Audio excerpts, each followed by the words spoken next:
할렐루야, 주의 평강이 여러분들과 함께하길 소망합니다. 5월은 가정의 달로 특별히 오늘은 어린이 주일로 드립니다. 교회의 희망은 아이들에게 있습니다. 아멘. 우리 아이들이 하나님이 보시기에 밝고 아름답고 건강하게 자라나길 기도합니다. 평생 하나님을 섬기는 일을 기쁘게 여기고 어디를 가든지 하나님께서 함께 하셔서 사람들에게 환영받고 칭찬받는 아이로 자라길 간절히 축복합니다. 요즘 아이들은 어떤지 모르겠는데 제가 어렸을 때는 전대물이라고 해서 슈퍼히어로가 지구를 구하는 그런 영상을 즐겨봤습니다. 프레시맨이라든지 파워레인저가 이 장르에 속합니다. 어렸을 때 즐겨봤던 향수 때문인지 몰라도 어른이 된 지금도 히어로물을 보면 제법 재미가 쏠쏠합니다. 전대물이나 히어로 영화들의 특징은 초인적인 능력을 가진 영웅이 악당을 물리치고 사람들을 구하는 것입니다. 예를 들면 헐크처럼 힘이 어마무시하게 세다든지 아이언맨이나 배트맨처럼 최첨단 과학기술을 이용한다든지 아니면 슈퍼맨이나 토르처럼 신적인 능력이 있든지 아무튼 이런 특별하고도 강력한 힘을 가진 주인공이 나쁜 놈들의 공격을 막아내고 사람들을 지켜줍니다. 그런데 혹시 이거 아시나요? 큰 힘에는 큰 책임이 따르는 법입니다. 역설적이게도 히어로들의 활동은 책임감이 넘치면서도 동시에 상당히 무책임합니다. 분명 그들은 사람들을 구하는 데는 책임을 다합니다. 하지만 그 어느 누구도 뒷수습은 하지 않습니다. 히어로 영화의 전형적인 전개 방식을 한번 생각해 볼까요? 악당들이 쳐들어옵니다. 히어로가 나서서 한바탕 전투가 벌어집니다. 그리고 도로가 파괴되고 건물이 무너집니다. 온 도시가, 아니, 온 나라가 초토화되다시피 합니다. 이쯤 되면 누가 히어로고 누가 악당인지 구분이 안 될 지경입니다. 이러려고 히어로를 찾았나 싶을 만큼 모든 게 엉망진창이 되었습니다. 그래도 어쨌든 악당은 물리쳤으니까 불행 중 다행입니다. 그런데 그 뒷수습은 누가 할까요? 도로는 누가 복구하고 무너진 건물의 잔해는 누가 치워야 할까요? 도시 복구 사업은 누가 진행할까요? 히어로가 할까요? 혹시 영화 속에서 히어로들이 청소하고 벽돌 나르는 장면을 본 적이 있으신가요? 없습니다. 그들은 멋지게 짠하고 등장했다가 악당과 함께 온 도시를 파괴한 다음에 멋들어지게 퇴장합니다. 그리고 그걸로 끝입니다. 제가 너무 히어로 영화에 대해 진지하게 생각하는 것일까요? 어쨌든 그럼에도 불구하고 우리는 여전히 히어로 영화에 열광합니다. 왜냐하면 히어로는 너무나 매력적이기 때문입니다. 우리뿐만 아니라 1세기의 이스라엘 사람들도 히어로에 열광했습니다. 다만 그들은 히어로라고 부르지 않고 메시아라고 불렀습니다. 그들이 바라는 메시아는 로마를 뒤엎고 이스라엘을 초강대국으로 만들어줄 영웅이었습니다. 그래서 어떤 사람들은 군사적인 힘을 갖춘 메시아가 짠하고 등장하길 기대했습니다. 혹은 엄청난 기적을 일으켜서 이스라엘 백성들을 잘 먹고 잘 살게 해주는 그런 메시아가 등장하길 바라는 사람들도 있었습니다. 이스라엘 백성들은 이런 기대감을 가지고 어제나 오늘이나 메시아가 오기만을 기다렸습니다. 이러한 사회적 현상을 흔히 메시아 대망 사상이라고 부릅니다. 메시아가 오기를 간절히 바란다는 뜻입니다. 사실 당시 이스라엘 백성들이 처한 상황과 형편을 생각하면 그들이 왜 그토록 메시아를 간절히 구했는지, 그것도 엄청난 군사적인 힘을 갖추고 무한정으로 복지를 제공할 수 있는 메시아를 구했는지 충분히 이해할 만합니다. 당시 이스라엘은 로마의 지배 아래서 압제를 당하고 있었습니다. 때문에 당연히 해방을 꿈꾸지 않았을까요? 하지만 로마는 강해도 너무 강했습니다. 로마의 군사력과 경제력은 당대 최고였습니다. 아니, 전무후무했습니다. 약소국인 이스라엘 힘으로는 도저히 로마의 선하기에서 벗어날 길이 없었습니다. 그래서 그들은 메시아가 나타나서 로마를 뒤집어 주길 기대한 것입니다. 그러다 보니까 누가 조금이라도 특출난 모습을 보이면 혹시 메시아가 아닐까 하면서 우르르 몰려들었습니다. 하지만 조금이라도 실망스러운 모습을 보이면 여지없이 뿔뿔이 흩어졌습니다. 예수님은 이러한 시대적인 분위기 속에서 구원 사역을 시작하셨습니다. 사람들은 메시아를 향한 간절한 바램과 기대감을 가지고 있었지만 안타깝게도 그들의 기대와 바램은 상당히 경박하고 어긋나 있었습니다. 수많은 사람들이 예수님을 따라다닌 이유도 바로 여기에 있었습니다. 예수님께서는 여러 지역을 다니시면서 말씀을 전하셨지요. 그리고 온갖 병든 자들을 고쳐주셨습니다. 예수님에 대한 소문은 순식간에 사방팔방으로 퍼져나갔고, 그때부터 많은 사람들이 예수님을 따라다니기 시작했습니다. 그 내용이 마태복음 4장에 기록되어 있습니다. 예수께서 온 갈릴리를 두루 다니시면서 그들의 회당에서 가르치며 하늘나라의 복음을 선포하며 백성 가운데서 모든 질병과 아픔을 고쳐주셨다. 그리하여 갈릴리와 데가볼리와 예루살렘과 유대와 요단강 건너편으로부터 많은 무리가 예수를 따라왔다. 지금 예수님 앞에는 수많은 사람들이 모여 있습니다. 얼마나 모였을까요? 100명, 1000명, 어쩌면 10,000명 가까이 모였을지도 모릅니다. 그들은 어떤 표정과 눈빛으로 예수님을 바라보고 있었을까요? 한번 상상해 볼까요? 아마 잔뜩 기대감에 부풀어서 살짝 들뜬 그런 표정이 아니었을까요?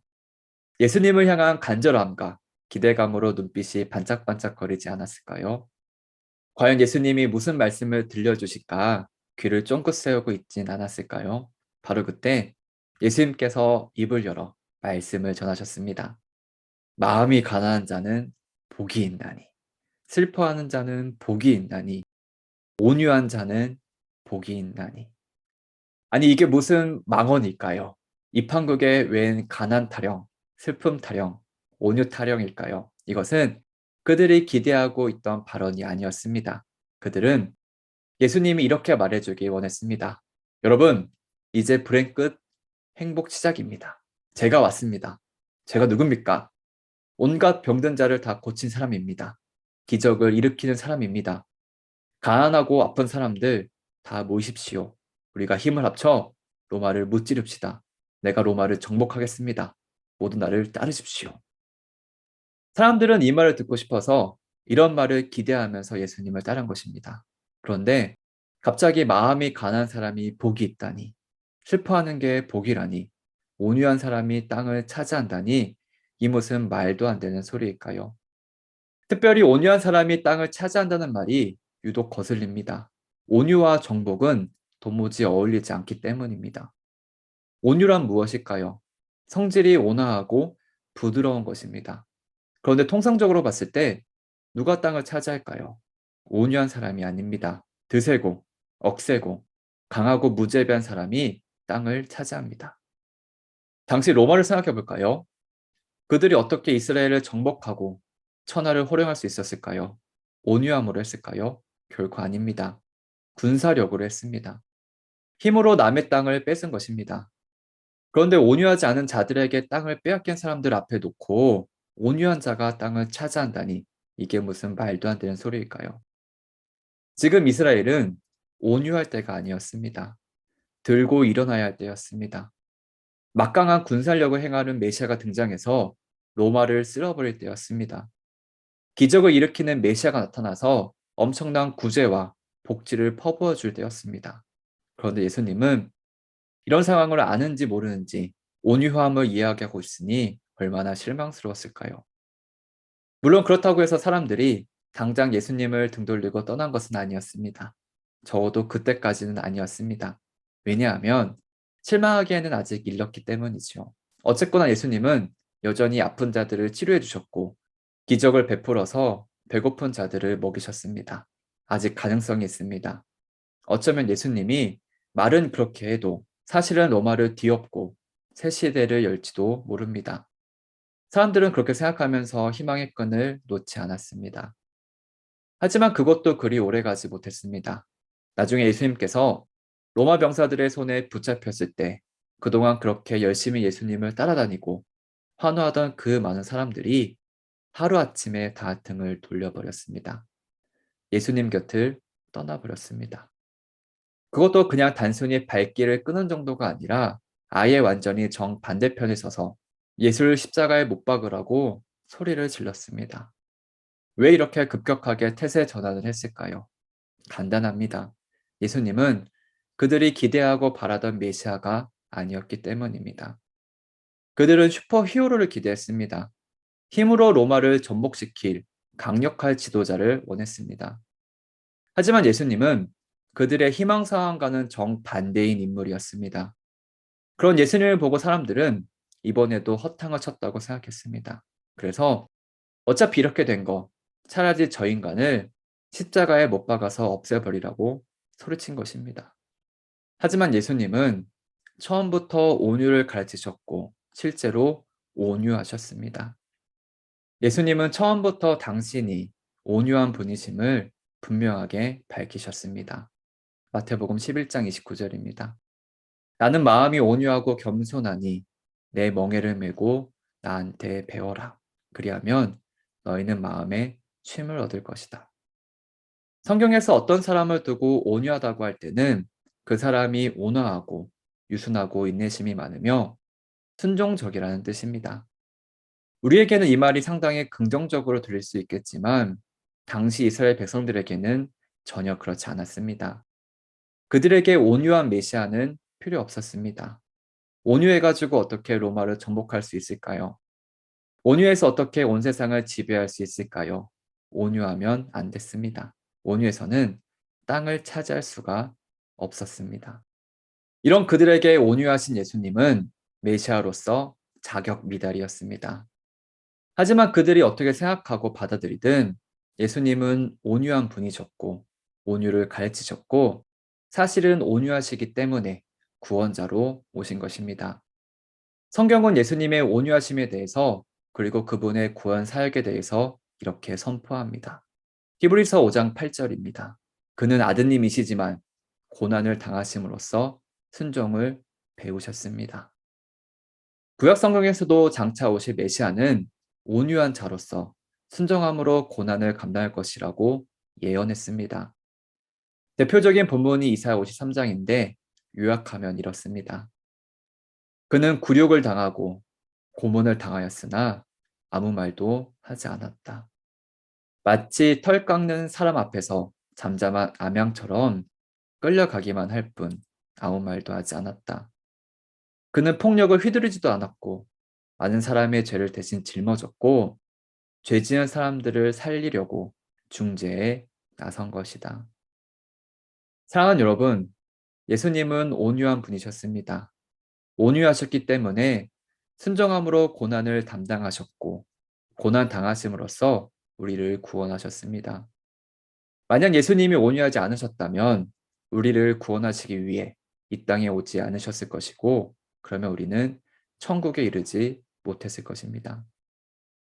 예수님은 온유하시기 때문에 온유를 가르치셨고 당신을 따르는 사람들에게도 온유하길 요구하셨습니다. 누가 어떻게 온유해 줄 수 있을까요?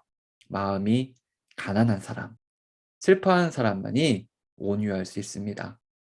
마음이 가난한 사람이 하늘나라를 복으로 받듯 온유한 사람들이 얻게 될 그 땅은 바로 천국입니다.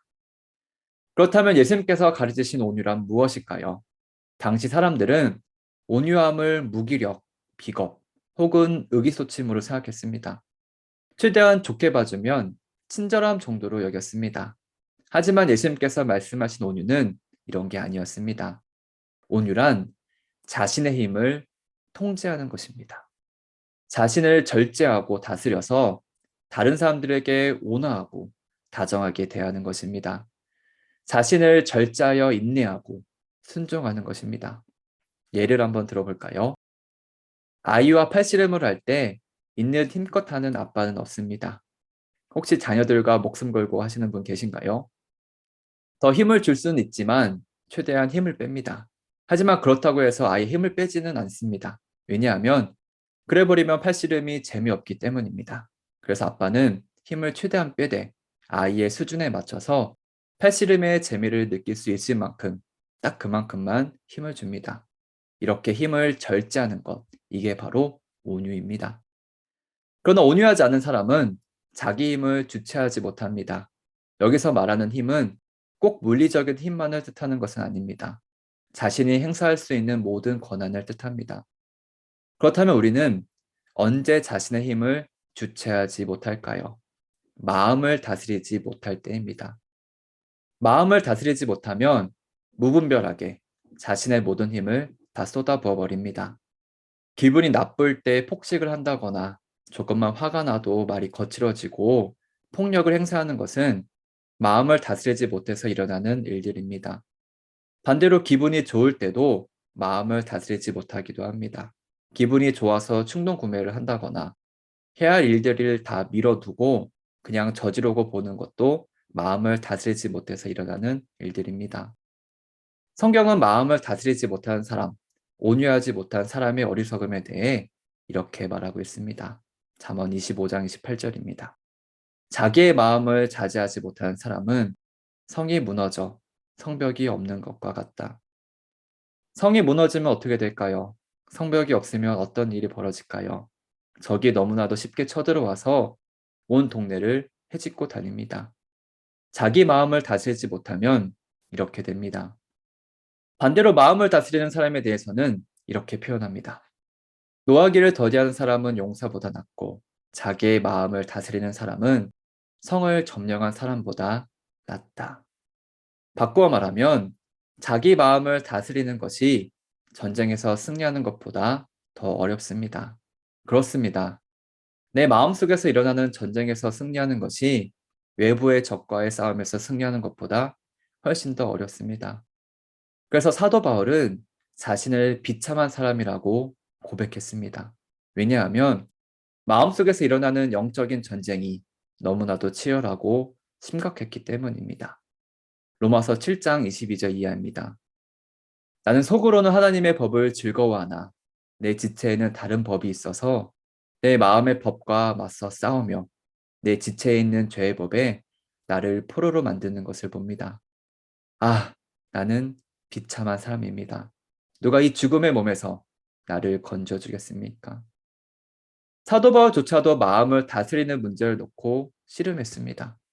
그렇다면 우리는 얼마나 더 치열하게 씨름해야 할까요?